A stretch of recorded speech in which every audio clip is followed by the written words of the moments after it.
따뜻한 차 한 잔과 함께 만나는 이 사람, 서두원의 티타임입니다.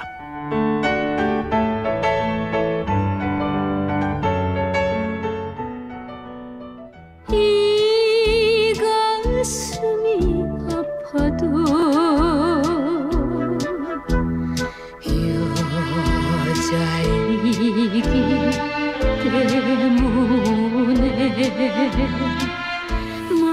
대중문화예술 정책과 기획 전문가 심희철 동아방송예술대학교 교수님 나오셨습니다. 안녕하세요.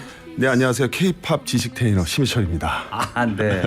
그런데요, 지난주에 대중문화예술상 시상식이 열리지 않았습니까? 거기 심사위원으로 고생 좀 하셨죠? 네, 거기 다녀왔는데요. 지난 토요일 날 국립극장에서 제14회 대중문화예술상 시상식에 저는 심사위원 자격으로 다녀왔는데 이번에 이제 그 시상식 전에 사전 심사를 했는데요. 너무 꼼꼼하고 공정하게 엄정하게 하는 걸 보고 와, 권위가 있는 상이구나 이렇게 느꼈어요. 공정하고 엄정하게 또 하셨겠죠. 그럼요. 교수님도. 네, 그렇습니다. 그런데 이번 대중문화예술상 최대 화제는 뭐니 해도 이미자 씨 아니겠습니까? 네, 그렇죠. 금관문화훈장. 대중가수로 최초. 네네. 큰 상이죠. 이 상에 대해서 이제 한마디로 말씀드리면 정부에서 주는 대중문화 분야에서 가장 권위 있는 상이에요. 한류 대중문화예술 발전 그리고 이제 국민문화 향상 분야에 기여 있는 분을 치하하는 상인데요. 상에 이제 단계가 여러 단계가 있습니다. 일단 장관상 있고요. 그 위에 국무총리상, 대통령 표창, 그 위에 이제 문화훈장이 있는데 문화훈장도 5등급이 있어요. 그러니까 대통령 표창 위에 이제 훈장. 네네네. 5단계. 네네. 훈장은 좀 격이 더 높죠. 그래서 5등급이 이제 화관 훈장, 4등급 옥관, 보관, 은관, 그리고 최고 등급이 금관 문화훈장이 있는데요. 네. 이번에 이제 제가 이제 눈여겨본 부분이 대통령 표창을 황정민 씨하고 신동엽 씨가 받았어요. 네. 그런데 이제 신동엽 씨의 그 수상 소감이 너무 재치 있어서 재밌었는데 어떻게 얘기를 했냐면 제가 개그맨 초기에 장관상을 받았습니다. 그리고 몇 년 전에는 국무총리상을 주더라고요. 그리고 오늘 영예 대통령 표창을 받았는데 그리고 몇 년 있으면 저도 훈장을 주지 않을까요? 이렇게 재치 있게 얘기를 해서 이제 좌중에 폭소가 잦아졌는데 이 얘기가 무슨 얘기냐면 많은 대중 가수들이 또 대중 연예인들이 이렇게 단계를 거쳐서 이렇게 훈장까지 이렇게 한 스텝 한 스텝 올라갑니다. 그렇게 보면 1등급 금관문화훈장의 위상은 정말 크다고 볼 수가 있습니다. 그렇군요. 그 예전에 BTS도 훈장을 받지 않았나요? 네, BTS 훈장 받았죠. 기억하시네요. 2018년도에 네. 5등급인 그 화관 문화훈장을 수여했어요. 그 대통령 표창보다 높은 그럼요. 훈장. 네, 수여했는데 그건 이미자 씨 받은 것보다는 낫지만. 그럼 낫죠. 5등급이죠. 그런데 그 혜택이 좀 주어졌어요. BTS한테. 네네. 그 혜택이 어떤 혜택이냐면 30세까지 군대를 연기할 수 있는 혜택이 주어져서 작년에 이제 지인이 입대를 했잖아요. 그러니까 그 혜택을 좀 받았고 지인이 최근에 그 군대 입대하고 나서 상병을 진급했더라고요. 벌써요? 네네네. 원래는 9월 달인데 7월 달에 특급 전사 선발대에 우수한 성적으로 입상을 해서 7월 달에 2달 먼저 상병을 진급을 해서 보기 좋았습니다. BTS 지인이 군대 생활 열심히 하고 있다는 얘기는 들었는데요. 네네네네. 그랬군요. 그러면은 지금 BTS 얘기는 조금 이따 하고요. 네네. 이미자 씨 금관문화훈장 받으셨는데 벌써 네. 지금 41년생이시니까 네. 10월생이니까 생일도 최근에 이 근처셨겠어요. 82이신데. 네, 맞습니다. 데뷔가 이제 몇 년 되셨죠? 데뷔한 지 65주년입니다. 65주년. 내년에. 네. 정말 축하할 일입니다. 네, 엄청나죠. 저도 당대 스타인데 지금까지 기억되는 그런 스타분 중에 65주년 넘는 분들을 조사를 해봤는데 없는 것 같아요. 이순재 선생님이 63년 됐고요. 이번에 은관문화훈장을 수여한 정혜선 선생님도 62년이기 때문에 네. 너무너무 참 대단한 기록이라고 볼 수가 있습니다. 저는 이제 어릴 때 아버지가 이제 대중가요를 좋아했어요. 그래서 70년대 흑백 TV가 있었잖아요. 네. 제가 10살도 되지 않았는데 그때 이제 아버지가 TV를 볼 때 옆에서 이렇게 이미자 선생님의 동백 아가씨 노래가 이렇게 나오면 저는 어린 나이인데도 곡조가 너무 좋았어요.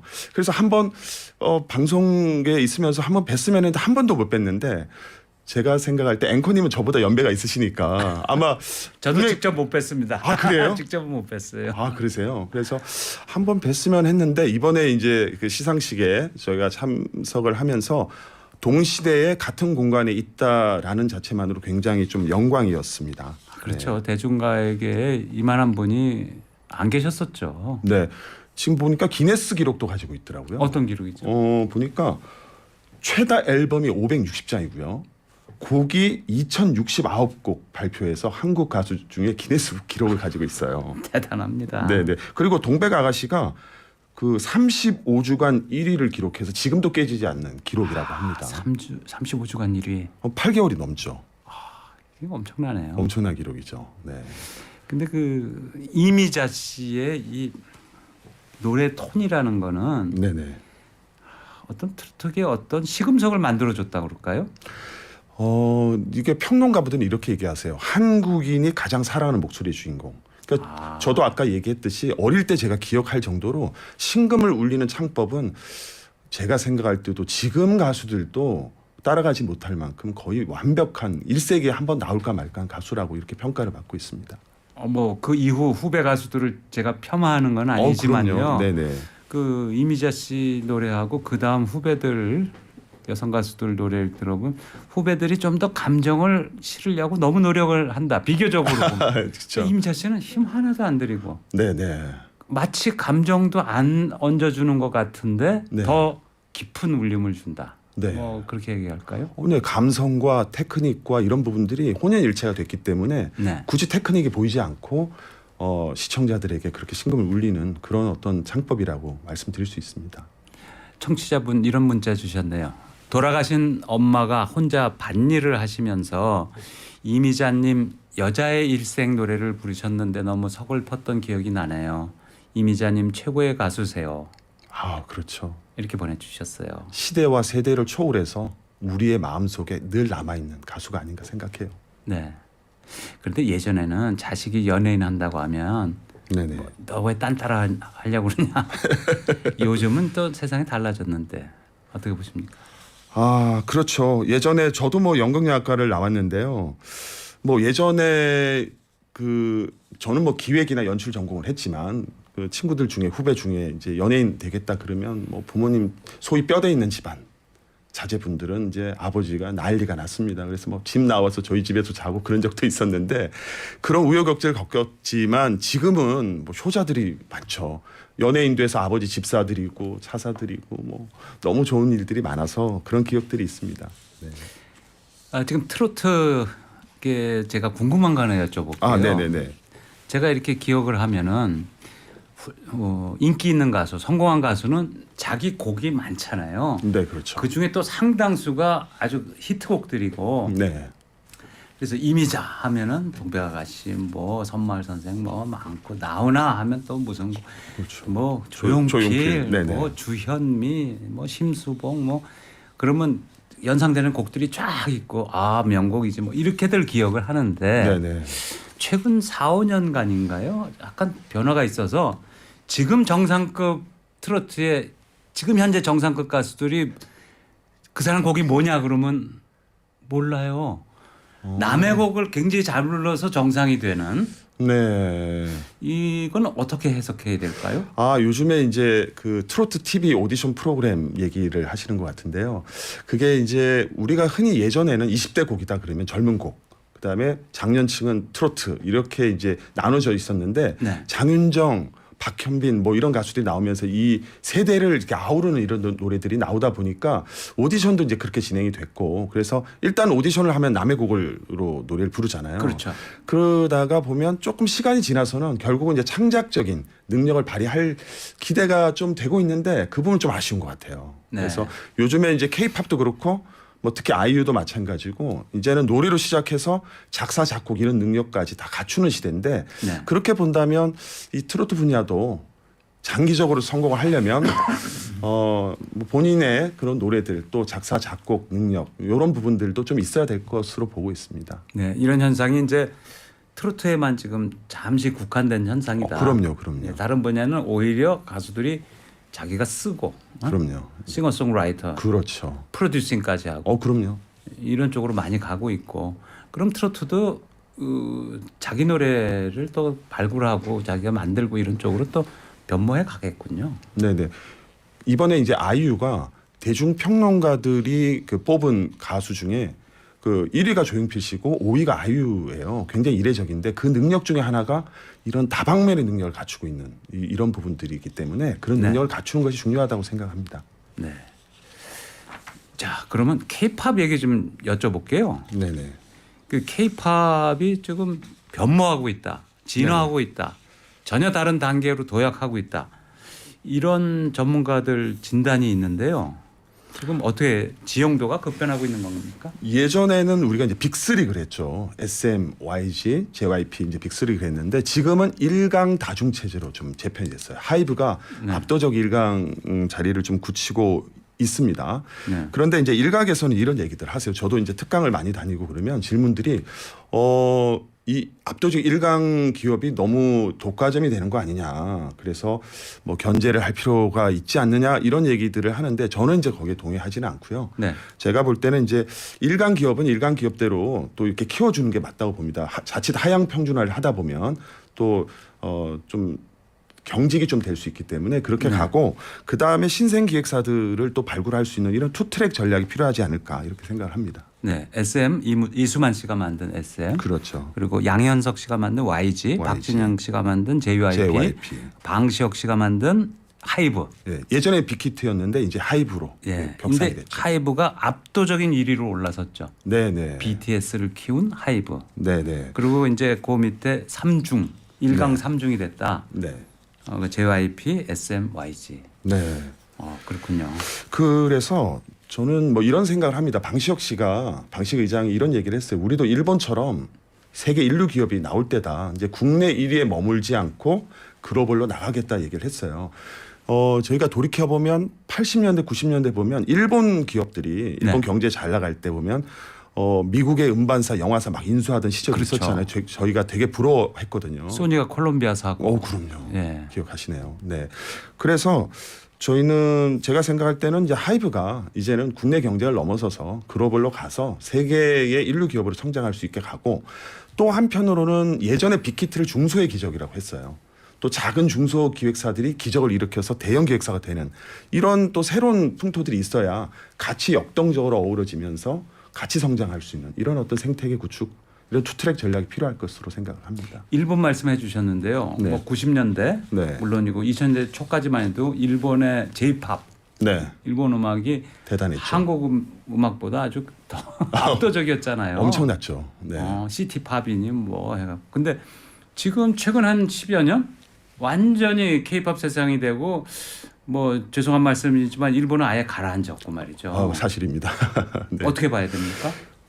이 일본 편은 이제 다음에 한번 다루겠지만 짧게 네. 한번 말씀을 드리면 이 관점을 말씀드릴게요. 이제 이것을 전화위복의 역설, 뭐 비즈니스적 교훈이 좀 있어요. 어떤 얘기냐면 한국은 내수 시장이 너무 적어요.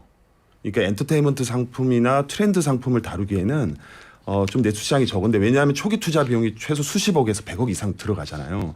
그런데 이거 원금을 회수하려면 내수 시장이 적기 때문에 우리는 나갈 수밖에 없어요. 어떻게 보면 배수의 진을 친 상태고 일본 같은 경우는 이제 믿을 만한 그런 내수 시장이 있죠. 오리콘 시장이 세계 2대 시장입니다. 그러니까 인구가 1억 2천이니까. 네, 생각보다 우리나라 시장보다 굉장히 커요. 그러니까 내수 시장에 좀 포커스를 맞추고 우리는 해외 시장 포커스를 맞추다 보니까 글로벌 경쟁력이 오히려 생겼다. 역설적인 어떤 비즈니스 역설적인 그런 결과가 생겼다 이렇게 볼 수 있습니다. 네. 방탄소년단 하이브가 네. 미국 대형 음반사하고 손을 잡고 글로벌 걸그룹 육성에 나서지 않았습니까? 굉장히 엄청난 관심인데요. 네네네. 그 하이브가 유니버셜 뮤직의 산하 개펜 레코드와 함께 이제 합작 회사를 아예 설립을 하고요.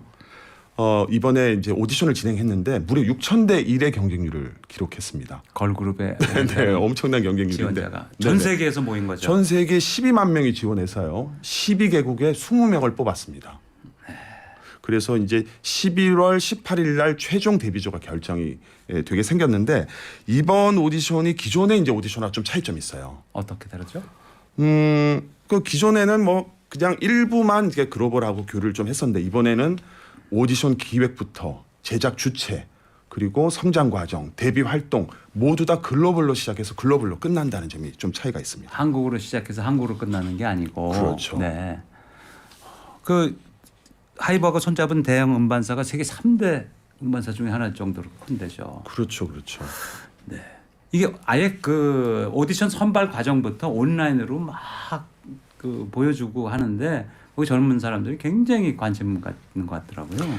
오히려 국내보다 해외에서 더 관심이 많고요. 네. 그 온라인 투표를 했는데 1차 투표 때 한국인 멤버가 이제 1등을 했는데 한국 사람이 3%, 97%가 해외 투표자였어요. 그만큼 해외 관심이 굉장히 많고 그렇습니다. 그 JYP 박진영 대표도 직접 나서서 미국에서 오디션하고 또 걸그룹 만드는 그 프로젝트 하고 있잖아요. 이제 A2K라는 프로젝트를 진행하고 있는데요. 여기서 관전 포인트가 재밌는 포인트가 똑같이 유니버셜 뮤직 산하의 리퍼블릭 레코드라는 회사와 합작 회사를 해서 네. 하이브보다 한 달 전에 먼저 오디션을 시작해서 지금 데뷔조를 결정을 했는데 네. 지금 같이 합작을 해서 글로벌 이제 걸그룹을 이제 시작을 하게 되는데 어떻게 보면 선의의 경쟁이 될 수도 있고 비교될 그렇죠. 수도 있고 새로운 이제 시스템을 시도하는 두 회사 아주 관전 포인트라고 생각을 합니다. 네, 하이브와 JYP, JYP, 네네. 각각 걸그룹을 글로벌로 지금 만들고 있는데 네네. 지금 선발한 그 후보자들을 한국에 데려와서 훈련하고 뭐 이런 과정들 다 온라인으로 지금 중계하고 있잖아요. 네. 그리고 저 방시혁 씨 쪽도 한국에 또 왔다 가고 그랬죠. 그 후보들. 네네. 처음에는 이제 미국에서 1차 경연을 했고요. 일단 글로벌이니까 미국에서 네. 하고 2차를 이제 한국에서 해서 지금 20명 중에 몇 명이 탈락하고 지금 2차까지 가고 3차는 또 글로벌로 나갈 그런 계획들이 또 있습니다. 그래서 최종은 어떻게 보면 한국에서 활동도 하지만 이제는 K-팝 그룹이라고 해서 한국 위주로 가는 것이 아니고 글로벌에선 뭐 활동을 이제 보편적으로 하는 그런 그룹이 될 걸로 예상을 하고 있습니다. 네. K-팝이 주류가 되려면 K-팝이 아니고 그냥 팝 자체가 돼야 한다. 네. 방시혁 의장이 얘기했나요? 네, 방시혁 의장이 한 얘기죠. 무슨 얘기죠? 이제 이번 오디션을 통해서 이제는 하이브는 K-팝 기업에서 K자를 떼고 그냥 팝 기업이 되었습니다. 이유가 뭐냐면 팝의 역사를 보면 저희가 비틀즈를 기억하잖아요. 네. 브리티시 팝, 영국의 팝이 네. 미국으로 건너오면서 A-팝, 아메리카 팝이 된 게 아니고 그냥 팝이 됐어요. 글로벌 팝이 됐고요. 전 세계 보편적인 팝이 그렇죠. 됐다 이런 말씀이네요. 그렇죠. 보편적인 팝이 됐어요. 그다음에 이제 한국으로 들어오면서 K-팝으로 되면서 K-팝 나름대로 독자적 시스템을 개발했는데 네. 이 시스템을 이제는 다시 글로벌에 재이식하는 단계라고 보시면 될 것 같아요. 그러니까 이제는 한국 팝에서 멈추지 않고 글로벌로 가서 큰 시장을 이제는 잠시 가겠다. 뭐 이런 전략인데 제가 비유적으로 한번 설명을 드리면 이 K-팝이란 씨앗을 네. 글로벌이란 토양에 딱 심어서 이제 비료를 두 가지를 줘요. 비료. 예, 첫 번째 비료는 한국이 잘하는 아이돌 육성 시스템, 트레이닝 시스템 좋거든요. 이 비료를 주고 그 다음에 글로벌이나 미국이 가지는 강점, 유통망이라든지 홍보 시스템, 이 비료를 동시에 투입해서 이제는 굉장히 다채롭고 완성도 있는 그러한 글로벌 멤버들로 구축된 그룹을 만들어 가겠다라는 이제 당찬 포부를 밝히고 있습니다. 아이돌 육성 시스템 이거는 한국을 못 따라오죠. 다른 나라들이. 굉장하죠. 지금 세계가 인정을 하고 있고요. 지금 현재 한국의 트레이닝 방식은 세계 탑이라고 이제는 뭐 자타가 공인을 하고 있습니다. 그래서 오히려 이제 해외에서도 K-팝을 벤치마킹하거나 해외 팝 시장에 오히려 재이식하려는 그런 시도들이 많이 있습니다. 이유가 뭐냐면 지금 글로벌 가수 중에 솔로 가수는 되게 유명한 가수 많아요. 뭐 아리아나 그란데, 테일러 스위프트 많은데 그룹 같은 경우는 이렇다 할 스타들이 지금 나오지 않고 있어요. 그렇죠. 그 공백기를 K-팝 그룹들이 지금 채우고 있기 때문에 글로벌 기업 같은 경우는 이제 유니버셜 같이 전략적 공생 관계, 윈윈 관계를 형성하기 위해서 이제 합작 제휴를 많이 하고 있는 상황입니다. 그 해외 대형사들이 네네. 이게 한국 기업하고 이제 협력해서 K-팝 아이돌을 만들고 뭐 이런 게 앞으로는 K-팝이 대세다 뭐 이렇게 판단한 건가요? 아 그렇죠. 지금 보면 이제 아까 방금 말씀드렸듯이 전략적 공생 관계를 가져가야 되고요. 지금 그 워너뮤직 같은 경우는 K-팝 레이블 그룹들을 좀 인수하려는 그런 전략을 좀 펼치는 것 같아요. 아예 인수를 하겠다. 예, 한 레이블을 좀 인수한 적도 있고 이게 좀 민감한 내용이긴 한데 뭐 얼마 전에 50-50 건에서도 조금 연루가 됐었잖아요. 그래서 어쨌든 좀 인수하려는 그런 의사를 밝힌 적이 있고 그만큼 좀 욕심을 내는 걸로 보고 있어요. 또 하나는 유니버셜 같은 경우는 이제는 합작 형태를 통해서 서로 윈윈하자. 시스템을 서로 교류하자. 뭐 이런 형태로 가고 있다고 봐야 될 것 같아요. 아 그렇군요. 그런데 이제 아예 한국인이 없이 외국인으로만 구성된 K-팝 그룹 이런 것도 나왔잖아요. 있어요. 블랙스완이라고 네. 한국의 그 K-팝 기업이 이제 시도를 했는데 여러 이제 단계를 거쳐서 이제 시도를 해서 미국인, 인도인, 벨기에, 브라질 여러 다국적 그룹들을 모아 시도를 했는데 뭐 몇 명이 들어왔다 나갔다 하면서 조금 우여곡절은 있었어요. 그러나 한국에서 최초로 시도했다는 데 이제 의미가 있고 본격적으로 이제 시도하는 첫 번째 사례는 A2K. 네. 이제 JYP의 A2K인데 미국인 5명, 캐나다 1명, 그래서 6명으로 시작되는 그룹이 곧 이제 데뷔할 예정입니다. 기대가 되고 있어요. 네, 그러니까 다른 일반 상품하고 비교를 하자면 예를 네. 들어서 한국에서 열심히 잘 만들어서 해외 수출한다, 그래서 성공한다 이 차원을 넘어서 아예 전 세계에서 다 K 상품 만들어라. 그러니까 뭐 이탈리아 스파게티 네네. 생각하면 맞습니다. 이탈리아에서 전 세계 스파게티 수출하는 게 아니지 않습니까? 네네. 전 세계가 이제 스파게티 좋다고 생각하고 각자 만들어 먹는 거 아니에요. 네 근데 맞습니다. 이태리 입장에서 보면 이태리 음식이 세계를 정복했지라고 생각하겠네요. 네, 그건 비슷하는 거네. 그렇죠. 그러니까 우리가 스파게티를 그냥 스파게티라고 부르잖아요. 이태리 스파게티라고 붙이지 않잖아요. 그래서 K를 붙여서 수출하면 또 네. 저항도 좀 있고 그래서 이제는 대부분의 K-팝 소비자들이 지금은 이제 해외 팬들이기 때문에 이제는 K-팝이 팝으로 글로벌 보편화로 가고 있다 이렇게 생각을 합니다. 네. K-팝 소비자 90%가 해외 팬들이다. 네네. 한국 팬은 그 10%밖에 안 된다. 그렇죠. 그만큼 글로벌라이즈 된 거죠. 네네. 그래서 요즘에 이제 K-팝 기업들이 이제 앨범 런칭을 할 때 보면 이제 해외를 생각을 많이 하다 보니까 국내 팬들이 좀 서운해하는 경향도 있지만 네. 지금 이제 큰 흐름들이 그렇게 가기 때문에 그 해외 팬들 많이 고려하는데 그 3세대 아이돌 이제 BTS가 시작이 됐는데 이때부터 시작된 게 팬 중심이에요. 네. 이제는 팬이 소비자가 아니라 팬들은 제작자로서 파트너라는 생각으로 같이 만들어 갑니다. 그러기 위해서는 이제 한국이 한국어 기반으로 이제 노래를 하다 보면 네. 그 해외 진출에 있어서 이제 문화 할인율이라고 하는데요. 문화적인 저항감이 좀 생길 수 있어요. 그래서 그걸 극복하기 위해서 시각적인 요소를 많이 강조를 합니다. 그래서 K의 어떤 댄스라든지 K 댄스 또 뮤직비디오라든지 또 여러 가지 우리나라가 디지털 플랫폼이 많이 발전했잖아요. 그런 어떤 플랫폼을 통해서 시각적인 요소를 통해서 많이 이런 공을 들였기 때문에 해외 팬들이 많이 이렇게 좀 이렇게 유입되는 그런 효과들이 생겼다고 볼 수 있습니다. 청취자 질문 하나 보겠습니다. 이거 네. 조금 다른 얘기인데요. 아이돌 그룹이 너무 많아서 누가 누군지 잘 모르겠어요. 사실 저도 좀 그런 측면이 있어요. 아이돌 그룹 좀 어떻게 보면 뭐 90% 이상이 방송 한번 타지 않고 사라지는 경우도 많고요. 네. 그래서 그런 그 경쟁이 좀 치열하긴 한데 그래도 이제 뭐 우리나라의 어떤 대표 상품이기 때문에 그 주력 상품으로 가고 또 마이너에 있는 이런 아이돌들도 조금 이렇게 부각될 수 있는 이런 장치들도 또는 노출될 수 있는 프로그램들도 좀 마련이 돼야 될 것으로 저는 생각을 합니다. 네. 이건 또 좀 더 다른 질문인데요. 최근 연예인들의 마약 등 무리를 일으켜서 실망이 너무 큽니다.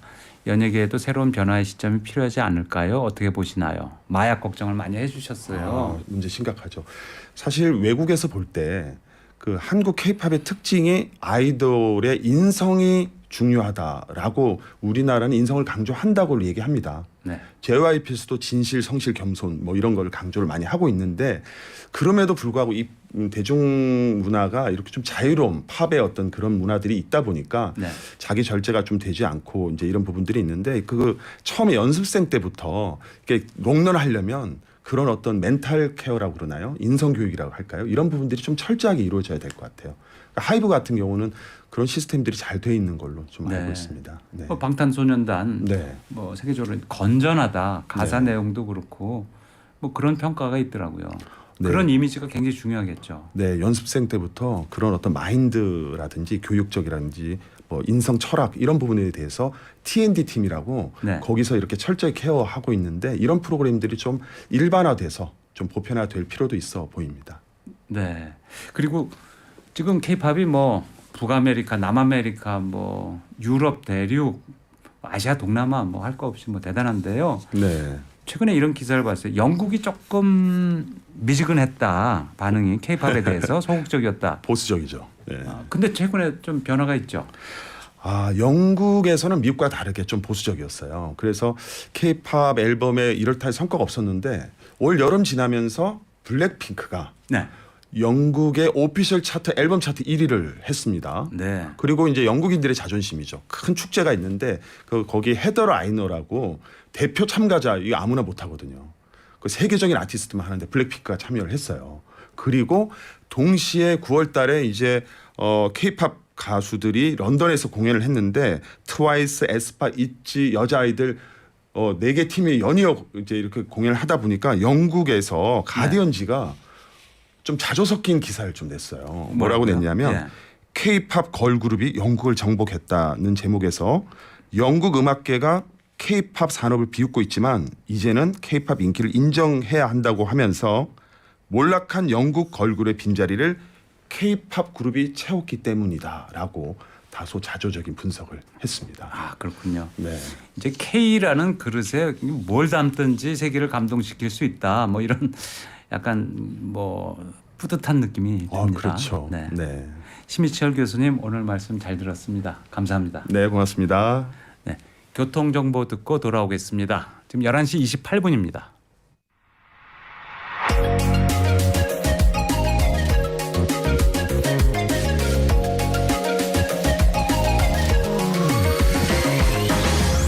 이상한 내 곁에 TV에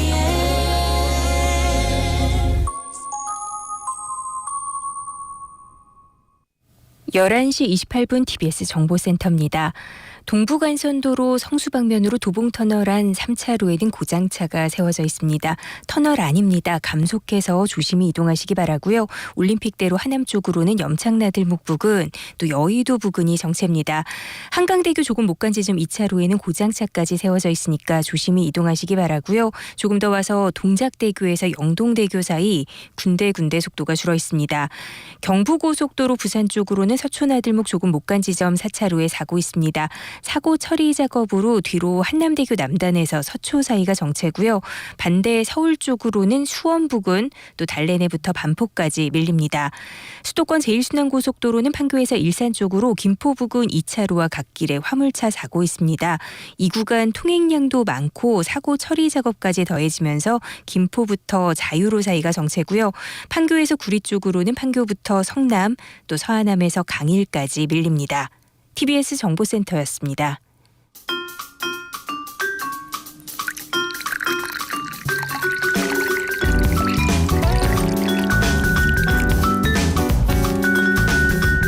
따뜻한 찬장과 함께 만나는 이 사람 서두원의 티타임입니다.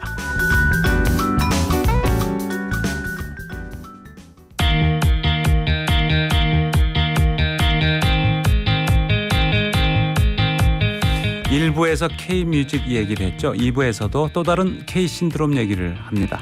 역사상 최대 규모의 무기 수출 계약이 성사되어서 K-방산의 열풍이 뜨겁습니다. 폴란드, 아랍에미레이트, 이집트, 노르웨이 등 세계는 왜 한국산 무기에 주목하는 걸까요? 대한민국 방위산업에 대해서 알아보겠습니다. 전 고등군사법원장 고석 변호사님 나오셨습니다. 안녕하십니까? 안녕하세요. 네. 고 변호사님은 육사 39기 나오셨는데 서울 법대도 다니셔서 네. 그러니까 군인이자 법률가로 네. 활동을 하셨고 군 법조인이신데 오늘은 방위산업 얘기 좀 부탁드리겠습니다. 네. 방위산업하면 무기를 만드는 산업이다. 네. 그렇게 그렇습니다. 이해되겠죠? 예.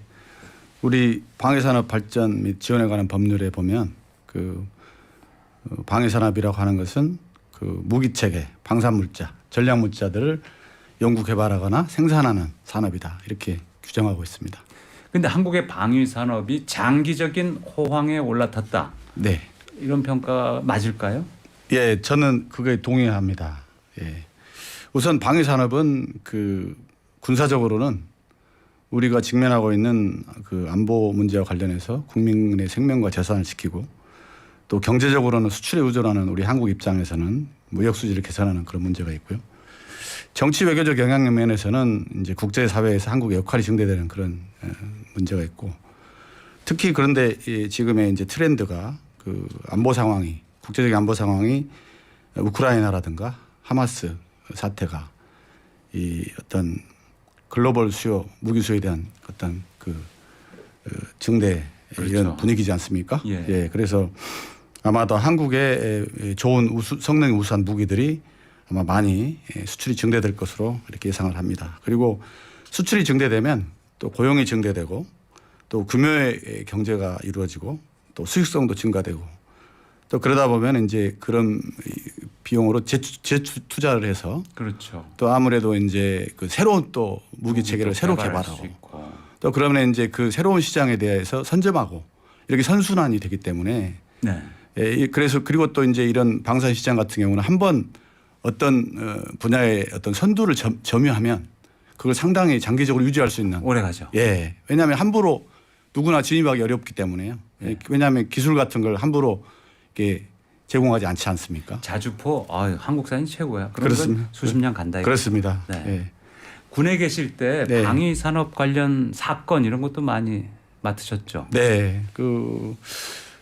제가 법무관 생활했던 사람 중에는 그래도 이제 이런 방위 산업이나 정부개혁 분야에 좀 많이 일을 했던 것으로 기억합니다. 특히 이제 연구개발 사업과 관련해서는 우리 T-50 고등훈련기 그거 삼성항공하고 럭키드 마틴하고 한국공군 간의 3년 계약으로 이루어진 건데요. 제가 네. 그때 국방부에 근무할 때 법률 자문을 했던 기억이 있고요. 그다음에 이제 우리가 1980년 중반 정도에 해상 초계기라는 이제 그 잠수함을 잡는 그런 그 항공기를 구매한 적이 있는데 네.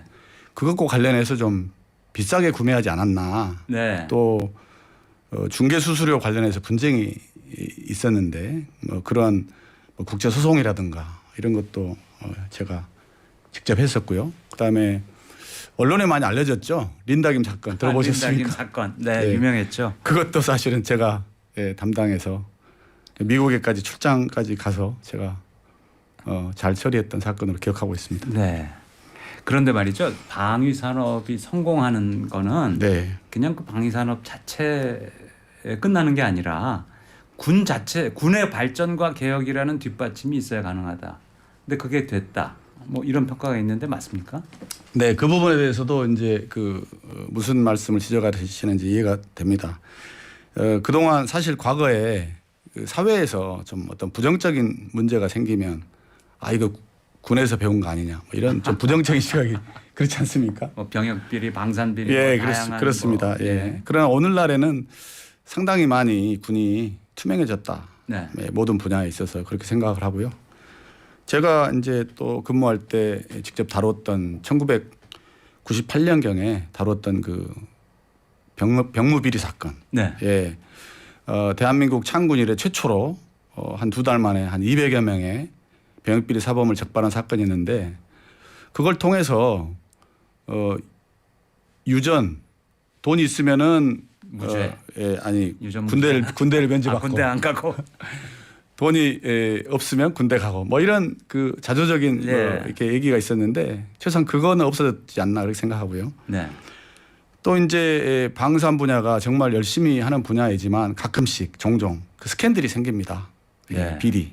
그렇죠. 그래서 그런 부분에 대해서도 제가 아까 말씀한 그런 처리 그런 사건들이 종종 발생하고 그걸 군에서 이제 투명하게 처리하는 노력을 함으로써 많이 맑아졌고 네. 그런 것들이 결국엔 오늘날의 이제 K 방산의 네. 하나의 정신적인 토대가 되지 않았나 저는 감히 그렇게 생각을 해봅니다. 예, 말씀드리니까 그렇죠. 리베이트가 난무하고 그러면은 네, 줄 선을 대고 리베이트 네. 많이 주고 이런 데 신경 쓰지 그렇습니다. 진짜 제대로 된 개발을 해서 네, 투명하게 경쟁하겠다. 네. 이런 건 약간 뒷전이 될 수 네, 있으니까 네. 그래서 우리가 그게 이제 이제 깨끗해졌다는 거죠. 그렇습니다. 그래서 경쟁이 심화되고 또 그 경쟁이 공정 투명하게 처리되는 분위기가 되면 아무래도 무기 성능에 집중하게 되고 뭐 그런 것이 결국은 우리 또 아시다시피 우리 이 나라의 방산 분야에 근무하는 연구원이나 또 대기업의 인력들이 대단히 우수합니다.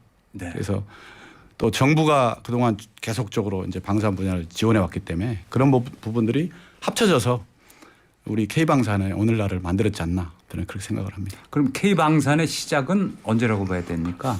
그 제가 알기로는 뭐 그 사회자님도 잘 아시겠지만 그 박정희 대통령의 기여가 저는 참 크다 이렇게 생각합니다. 네.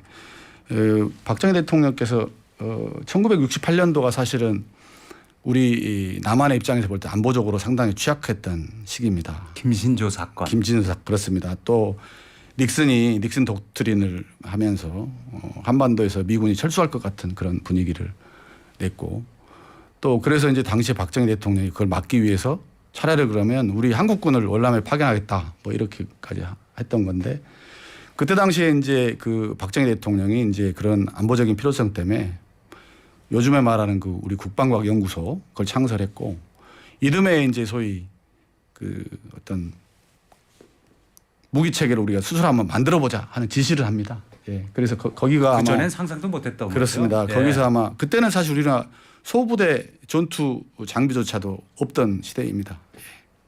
그 70년인가요? 국방과학연구소 만든 게. 네. 70년. 근데 창설 1년쯤 지났을 때 박정희 대통령의 미션을 받으셨다고요? 네. 박 대통령께서 한 71년 11월 9일쯤에 그 김정남인가요? 그때 국무총리한테 야 당신들 그 한번 네. 기본병기 7종류 국가연에서 한번 만들어봐 연말까지 이렇게 한 겁니다. 사실은 11월 달에 지시를 하면서 연말까지. 예. 그게 또 이제 한 가지도 아니고 7가지. 예 보면은 뭐 M1 소총, 뭐 카빈 소총, 기관총, 또 60mm, 81mm 박격포, 또 가장 기술적으로 어려운 3.5인치 로켓, 뭐 이런 걸 이제 만들어봐라 이렇게 지시한 것이죠. 예, 한 달 남짓, 한 40일. 예. 그거 가능합니까 그게?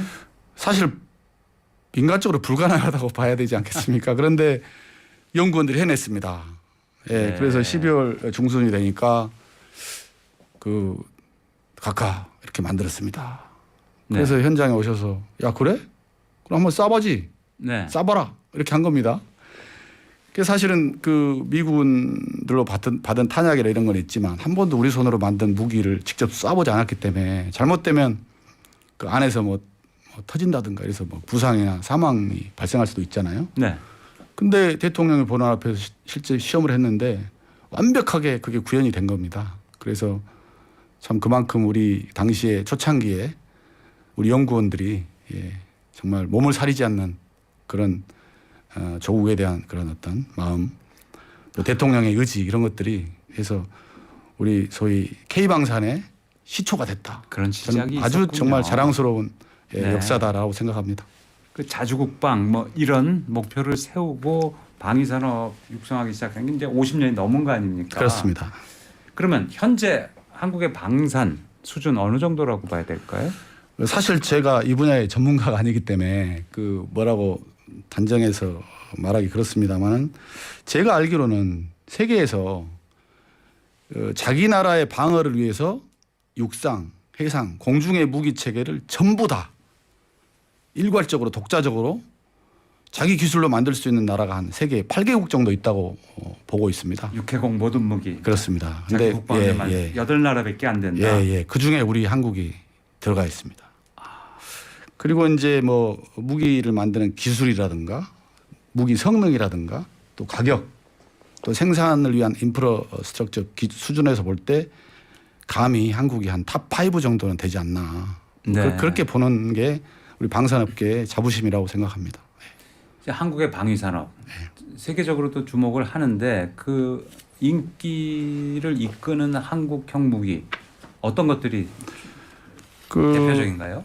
언론에 너무 자주 노출됐기 때문에 국민 여러분들이 대부분 잘 아시겠지만 우선 K9 자주포. 예. 옛날에 연평도 포격 사건 때 위력을 발휘했지 않습니까? K9. 예. 그래서 북괴군이 쏜 그 원점을 바로 파악을 해서 바로 대응 사격을 했고 그때 상당히 그 북한 지역에 피해를 준 걸로 이렇게 보도가 됐는데요. 네. K9 같은 경우는 거의 세계 시장의 한 60% 이상의 점유율을 가지고 있고 대단합니다. 대단합니다. 제가 볼 때는. 그리고 특히 그 발사 속도가 네. 예, 상대국 경쟁국의 제품에 비하여 분당 6발, 최대 8발까지 명중률도 아주 정확하고요. 그래서 많은 나라들이 뭐 튀르키예, 폴란드, 핀란드, 인도, 호주 등 계속적으로 아마 K9 자주포는 우리 효자 종목이 되지 않을까. 네. 그리고 이런 부분이 아주 장기적으로 선두를 점하지 않을까 저는 그렇게 전망해 봅니다. 네. 그리고 또 다른 무기는 어떤 거예요? 그다음에 이제 현대로템이 제가 현역에 있을 때 이거 기술료 그러니까 트루키에 수출 때 이제 기술료 이런 부분 뭐 자문하고 한 적이 있는데 흑표 전차입니다. 흑표 전차, 예. 검은 표범. 예, 우리 같은 산악 지형에 기동력을 발휘할 수 있고요. 또 그 물속에 가서 도하 능력도 있고 또 명중률도 좋고 주포와 그 기관총 그 어떤 무장 능력도 뛰어나고 그래서 무엇보다도 독일 같은 전차의 가격이 상대적으로 2분의 1 정도밖에 안 된다고 그래서 정말 독일 전차 유명하지 않습니까? 그렇습니다. 굉장히 독일이 자랑하는데 예. 가격이 반밖에 안 된다. 네, 제가 알기로는 그렇습니다. 그래서 정말 그 상품성이 있는 것이죠. 예. 이 흑표 전차가 K2죠. 그렇습니다. K2 전차. 예. 그러니까 미국 전차, 독일 전차보다 싸면서 성능은 성능은 거의 대등하다. 결코 뒤지지 않는다. 뒤지지 않다. 예. 공군 쪽에는 어떤 공군 쪽에는 그 T-50 고등 훈련기 하고요. 그다음에 우리가 그 의혹을 가지고 개발한 KF-21 이제 미디엄급 전투기가 있는데 네. T-50 고등 훈련기는 아까 잠깐 말씀드렸다시피 이 로키드 마틴의 기술 지원을 받아서 우리 카이 그 네. 전신인 삼성항공 때부터 개발한 건데 이건 자랑스럽게도 제가 당시에 그 로키드 마틴 삼성항공 한국 공군 간의 그 3면 계약서를 검토하는 업무를 제가 담당했었기 때문에 네. 애정을 많이 가지고 있고요. 이것에 약간 무장을 더하면 경전투기로도 쓸 수 있어서 그건 네. 이제 파이터라는 이름을 붙여서 FA-50이라고 FA-50 그런 네. 게 있고요. FA-50은 이제 경공격기 이렇게 그렇습니다. 얘기해야 됩니까? 그렇습니다. 카이가 이제 한국 우주 항공이죠. 회사 이름이. 예. 네, 민간이고. 그다음에 장갑차를 호주 시장을 겨냥해서 만든 게 있다. 예. 그 원래 우리가 그 국내 전력화를 위해서 K-21 장갑차를 만들었고요. 네. 그것을 아주 성능을 업그레이드해서 세계적인 걸로 개발시킨 게 레드백이라고 아마 언론에서 많이 보셨을 겁니다. 네. 그것은 세계 최고 수준의 장갑차라고 믿어도 의심하지 않아도 될 겁니다. 해군 쪽은 어떻습니까? 해군 쪽도 사실은 해군 전력을 운영하는 데 필요한 잠수함, 그다음에 수송함, 네. 그다음에 이제 그 스텔스 기능이라든가 이런 걸 가진 이지스함 네. 거의 모든 전력을 대부분 다 갖추고 있다고 봅니다. 그리고 이지스함도 우리가 만든다. 그렇습니다. 그리고 특히 제가 그 옛날에 공직에 있을 때 그 참여했는데 잠수함은 우리가 3,000톤급까지 독일의 하데베로부터 기술을 이전받아서 네. 그 1차, 2차, 3차 사업이 계속 진행 중에 있는데 제가 기억하기로 당시에 1차 사업을 할 때 잠수함 3,000톤급 만들 때 국산화율을 10%를 목표로 해서 추진했었는데 그것도 성공하게 했고요. 그래서 제가 알기로는 잠수함도 필리핀이나 캐나다와 수출을 위한 여러 가지 협상 중에 있는 걸로 알고 있고요. 전망은 꽤 밝다고 알고 있습니다. 근데 무기를 개발하고 수출하기까지는 시간이 굉장히 걸린다고 봐야 되겠죠? 그렇습니다. 실제로 이제 없던 무기를 새로 만들어서 팔려고 하면 보통 한 10년 정도는 생각을 해야 됩니다. 연구개발 절차가 있기 때문에. 네. 지금 양산 중인 것은 외국에서 만약에 이거 팔아라 그러면 한 6개월. 우리가 지금 쓰고 있는 건데 우리 실정에 맞게 좀 고쳐달라 그러면 네. 이제 성능 업그레이드라든가 현지에 맞게끔 해야 되기 때문에 한 2년 정도 소요됩니다. 그런데 지금 우리가 세계 최고의 제품이라고 할 수 있는 K9 같은 경우는 오늘날에 이 세계 최고가 될 때까지 한 3, 40년의 상고를 겪었다고 볼 수 있습니다. 그렇군요. 예. 그냥 명품이 그냥 만들어지지 않지 않습니까? 네. 예. 그럼 한국이 무기를 수출하기 시작한 거는 한 20년? 됐나요? 예. 뭐 2000년대 초부터 동남아에 이제 수출을 시작했고, 근데 그때는 이제 되게 규모가 미미했고, 네. 그 2010년 들어서부터 한 이제 10억 불이 넘어가는, 네. 예. 그리고 이제 그 수출선이 다변화돼서 지금은 뭐 아프리카라든가 중동이라든가 유럽이라든가 또 남미라든가 심지어는 캐나다, 북미 시장까지 또 미국하고 이제 국방 조달 협정 같은 게 만약에 성사된다면 미국 시장도 우리가 충분히 넘볼 수 있는 아주 전망이 밝다고 생각합니다.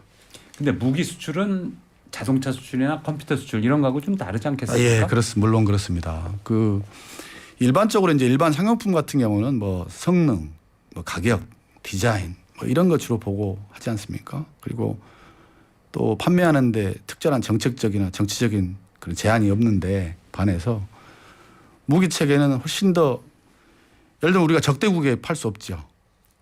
예. 그런 그렇죠. 것처럼 정치 외교적인 우리가 팔고 싶어도 팔 수가 없고 상대방이 사고 싶어도 살 수 없는 이제 그런 어떤 국제 정치적인 그런 부분이 있고요. 또 이제 그 두 나라가 동시에 물건을 사고 싶어 하는데 두 나라가 적대 관계다. 그러면 어느 한 나라에 팔 수 없지 않습니까? 그렇군요. 예, 그런 또 부분이 있고 또 독재 국가라든가 이런 나라에 우리가 팔기도 어렵고 또 이제 그러나 이제 일반적으로 인도 조건이나 여러 가지 협상 조건이 맞으면 그 일반 상용품과 똑같이 판매하는 데 큰 문제는 없으나 이제 잘 아시겠지만 우리 국방 예산이라는 게 어느 나라나 이게 물을 붓듯이 돈이 생기는 게 아니고 네. 매년 책정이 되어 있는데 갑자기 많은 무기를 사야 된다고 할 경우에는 그 나라에 예산이 없기 때문에 수출하는 입장에서 금융 지원을 해줘야 되는 그런 또 문제가 있고 그래서요. 그런 어떤 특성이 있다고 볼 수 있습니다. 예. 그렇군요. 교통정보 듣고 돌아오겠습니다. 지금 시각 11시 48분입니다.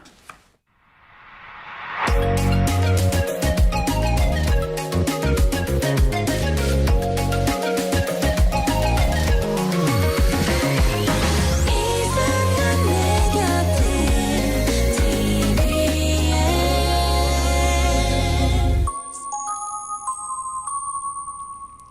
교통정보입니다. 지금 서울 도심으로 정체 많지 않은 상태지만 주의하실 사고 구간이 있습니다. 올림픽대로 하남 가는 길 여의상류 지난 지점 5차로에 추돌 사고 있었고요. 사고 여파로 주변 일대 속도 떨어지고 있습니다. 지금 하남 쪽 정체 대부분 풀렸지만 뒤쪽으로 동작대교 지나면서 서행으로 지나고 있고요. 한남대교에서 영동대교 사이로도 여전히 다른 구간에 비해 이동량 많은 상태입니다. 분당수서로 청담대교 쪽으로 복정에서 탄천 1교 사이 더디게 지나고 있고 성남 가는 길 청담대교 북단에서 남단 가는 길로 더디게 지나고 있습니다. 강변북로 구리 가는 길 정체 대부분 풀린 상태지만 마포대교에서 동작대교 사이 여전히 다른 구간에 비해 이동량 많은 상태입니다. 서울 시내도로 정보였고요. 이어서 고속도로 상황 알아보겠습니다. 노희원 리포터. 네, 고속도로는 작업 구간이 상당히 많습니다. 중부내륙고속도로 창원 쪽으로는 진남터널 부근에서 2차로 막고 작업 중이라 4km 정도 밀리고 있고요. 반대 양평 쪽으로도 남성주 휴게소부터 성주 쪽으로 1차로 따라 이동하면서 다리 보수 작업하고 있어서 부근 지날 때 잠깐 정체입니다. 서울 양양간 고속도로 외곽 방면 차가 늘었습니다. 월문 3터널부터 화도 쪽으로 4km 구간 정체고요. 다시 금남터널부터 서종 쪽으로도 6km 구간 속도가 떨어지고 있습니다. 경부고속도로 서울 쪽으로는 서울 도심 진입할 때 달래내 고개 넘기는 좋아졌고요. 양재부터 속도가 안 나고 있고 반대 부산 쪽으로는 신갈분기점부터 수원까지 정체 그리고 남이분기점부터 청주 분기점 쪽으로는 1차로 따라 이동하면서 가드레일 보수 작업하고 있어서 부근 8km 정도 길게 속도 떨어집니다. 고속도로 정보였습니다. 네, 방위 산업 관련해서 국민들이 관심 가장 끌었던 게 폴란드 아닙니까? 네, 그렇습니다. 폴란드의 수출 예. 대단했는데 말이죠. 예. 작년에 17조 원 네. 어떻습니까? 예, 그 엄청난 그 실적을 낸 거죠. 예. 주로 이제 K2 전차 예. 갔고 예. K9도 갔나요? 네, 그렇습니다. 네. 근데 폴란드가 이제 관심을 끄는 게 예. 그 우리의 무기가 현재 도착했을 때 예. 뭐 대통령, 국무총리 나와서 뭐 뉴스 보도하고 현장에서 네. 대통령이 연설도 하고 뭐 예.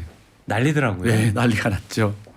예, 그 항구에 우리 무기가 도착했을 때 대대적인 보도가 있었죠. 예. 그런데 원래 처음에 입찰 예. 경쟁하고 이럴 때는 예. 미국 제품, 독일 제품 뭐 이런 다른 나라 제품들이 선택될 거다. 예.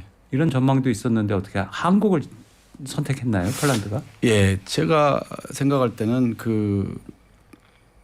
일단 한국의 무기가 일단 성능 면에서 세계적인 수준이고요. 그래서 그런 무기 선진국들하고 경쟁한다고 하더라도 하등의 품질상의 문제가 없고 그 밖에 여러 가지 조건들에서 우리가 압도적으로 유리했지 않는가.